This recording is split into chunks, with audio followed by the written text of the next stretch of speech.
सपा बसपा सरकार में जो कानून की स्थिति रहती थी, वो लोग दूसरी सरकारों पे आरोप लगाते थे कि कानून व्यवस्था ध्वस्त है।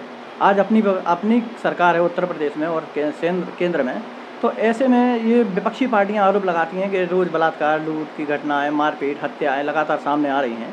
ऐसे में कानून व्यवस्था ये लोग धराशायी बताते हैं अपनी कानून व्यवस्था, जबकि योगी जी कहते हैं सबसे अच्छी चल रही है, हमने रिकॉर्ड सुधारे हैं। क्या केवल रिकॉर्ड में सुधरी है या फिर वास्तव में कानून व्यवस्था में सुधार आया?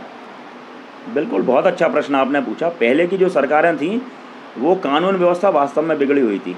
उसका कारण था कि वो पंचायतें या एफआईआर थाने पर नहीं होकर के कुछ चंद नेताओं के घर पर निपटाई जाती थी, और जिनको वो कहते थे उन्हीं की रिपोर्ट थानेदार लिखते थे। लेकिन योगी जी के मुख्यमंत्री बनने के बाद में एक बहुत बड़ा परिवर्तन आया, सुधार आया। कोई भी व्यक्ति अपनी फरियाद लेकर के जाता है, उसका मुकदमा दर्ज किया जाता है। अब चूंकि सारे के सारे मुकदमे दर्ज हो रहे हैं, चाहे आईजीआरएस के माध्यम से या सीधे, तो जो ग्राफ होता है, जब मुकदमे कायम ही नहीं किए जाएंगे तो वो अपराध का ग्राफ कैसे बढ़ा हुआ दिखाई देगा। तो अपराध, वास्तविकता में तो अपराधियों के ऊपर लगाम लगी है। अपराधी अपनी जमानतें कटा करके जेल जा रहे हैं, यह तो निश्चित रूप से हुआ है।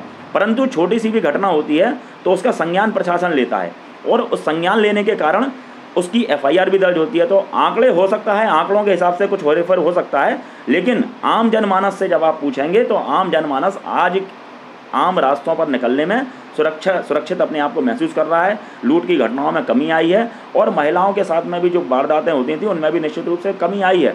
पहले लोग उठा ले जाते थे, कुछ भी घटना हो जाती थी उसका पता ही नहीं चलता था, क्योंकि वो नेता उधर से अपने कार्यकर्ताओं के खिलाफ सारी बातें थाने में फ़ोन करते थे, और जो नेता कहता था वह थाने में होता था। आज ऐसी स्थिति नहीं है। आप देख लीजिए, भाजपा का विधायक भी फ़ोन करेगा, जिलाध्यक्ष भी फ़ोन करेगा, उसके खिलाफ भी अगर कोई पीड़ित है तो उसकी बात को सुना जाएगा और मुकदमा कायम होगा। यह प्रमाण, भाजपा के 2 विधायक जेल जा चुके हैं, आपको पता है। कोई सरकार ऐसी नहीं रही जिसने अपने विधायकों को जेल भेजा हो। लेकिन योगी जी ने स्वयं कानून व्यवस्था को ठीक करने के लिए, अगर विधायकों के खिलाफ भी कोई बात आई, जिलाध्यक्ष के खिलाफ भी कोई बात आई, या किसी बड़े नेता के खिलाफ कोई बात आई, तो उसके खिलाफ भी मुकदमा कायम करवा के उसको जेल भेजने का काम किया है। जीएसटी और नोटबंदी जैसे 2 ऐतिहासिक निर्णय इस सरकार में लिए गए, इन 2 निर्णयों का कुछ असर इस चुनाव पर पड़ सकता है? यह चुनाव अगर आज से 1 साल पहले होता तो इन मुद्दों का असर निश्चित रूप से चुनाव के अंदर पड़ता, क्योंकि जनता धीरे धीरे करके जनता की ये बात समझ में आना शुरू हुई कि जीएसटी हमारे लिए अच्छा है। व्यापारियों की समझ में यह बात आ चुकी है। जो व्यापारी जीएसटी का विरोध करते थे, आज आप जाइए व्यापारियों के इंटरव्यू करिए, व्यापारी उस जीएसटी का समर्थन कर रहे हैं। आखिर ऐसा क्यों है? क्योंकि व्यापारी भी चाहता था कि नंबर 1 में हम काम करें, नंबर 2 में काम करने से जो अधिकारी वर्ग था, जैसे वाणिज्य कर विभाग के लोग थे, वो उनको लूटते थे, व्यापारियों को। जनता भी लूटती थी, व्यापारी भी लूटता था। शुरू में लोगों की समझ में नहीं आया, क्योंकि जब भी कोई प्रक्रिया, कागजी प्रक्रिया निकलती है या सुधार होते हैं, बड़े बड़े आंदोलनों के बाद में जब सुधार होते हैं तो निश्चित रूप से कष्ट जनता को सहना पड़ता है, कष्ट सहना पड़ा है। लेकिन अब जनता की समझ में आ गया है। नोटबंदी हुई, नोटबंदी का फ़ायदा क्या हुआ? आतंकवाद की कमर टूटी।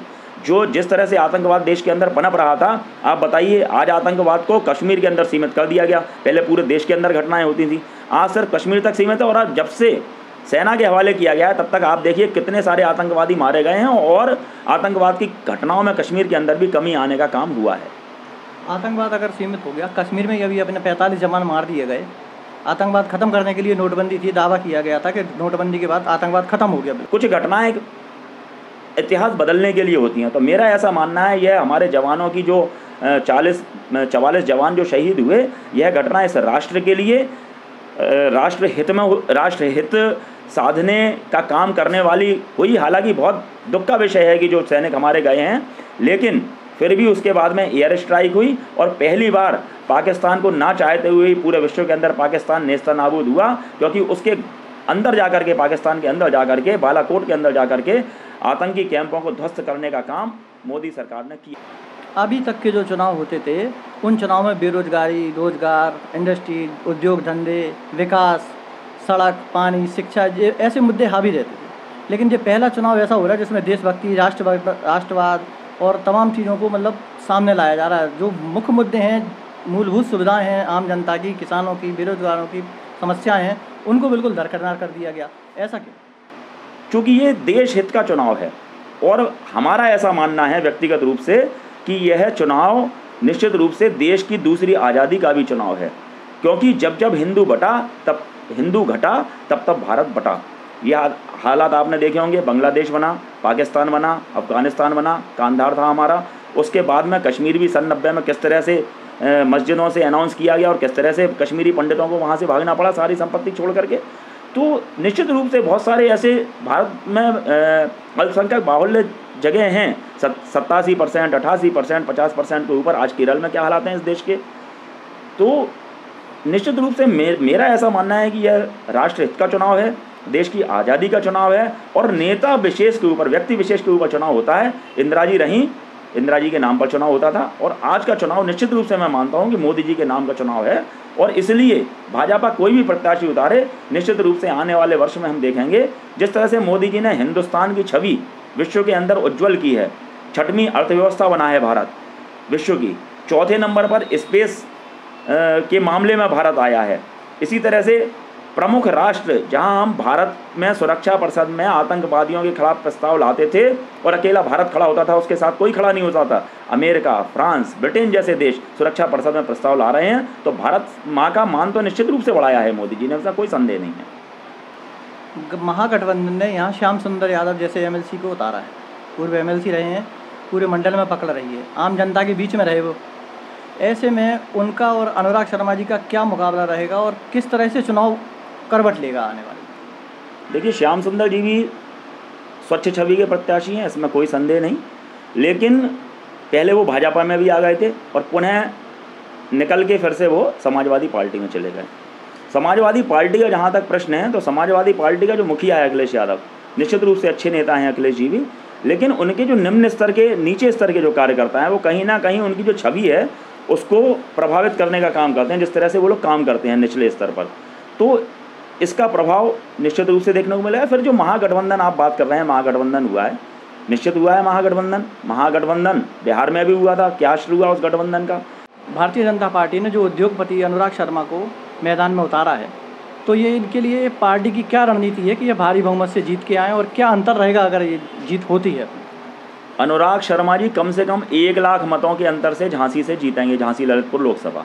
ये मैं इस आधार पर कह रहा हूँ कि हिंदूवादी नेता विश्वनाथ शर्मा जी के वो सुपुत्र हैं और विश्वनाथ जी ने हिंदुओं के लिए बहुत काम किया है। आज हमारे बजरंग दल की जो ताकत है झांसी के अंदर 6000 युवा कार्यकर्ता हमारा है, 2000 दुर्गा वाहिनी की कार्यकर्ता हैं, ललितपुर के अंदर भी हमारा 3000 बजरंग दल का कार्यकर्ता है। कोई भी ब्लॉक, गांव ऐसा नहीं है जहां पर बजरंग दल विश्व हिंदू परिषद के कार्यकर्ता ना हो। 150-200 की संख्या में एक ब्लॉक के अंदर हमारे कार्यकर्ता हैं।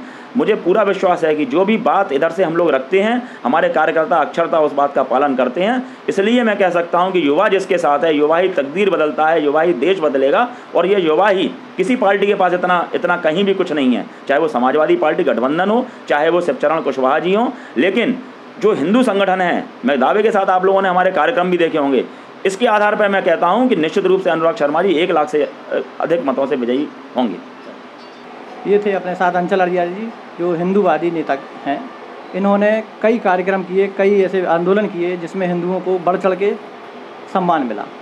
मैं बुंदेली बौछार के लिए मदन यादव, कैमरामैन अंकित चौधरी के साथ झांसी से। सागरश्री संभाग का प्रथम NABH सुपर स्पेशलिटी हॉस्पिटल, जहां मिलेगी आपको एडवांस्ड मशीनरी, आधुनिक CT scan, digital X ray, 1.5 tesla MRI machine, 24 घंटे आपातकालीन फार्मेसी सर्विसेज एवं एम्बुलेंस। सागरश्री में संभाग का पहला लेवल 1 ट्रॉमा सेंटर, संभाग का पहला मॉड्यूलर ऑपरेशन थिएटर, संभाग का पहला फिक्स कैथ लैब, आधुनिक शिशु इकाई। सागरश्री में अब सारे रोगों का एक ही छत के नीचे इलाज और आपके अपनों के लिए ढेर सारा समर्पण। आयुष्मान भारत योजना के अंतर्गत आने वाले सभी मरीजों का निशुल्क इलाज। सागरश्री, हमारा उद्देश्य आपका स्वास्थ्य, सदैव आपकी सेवा में तत्पर।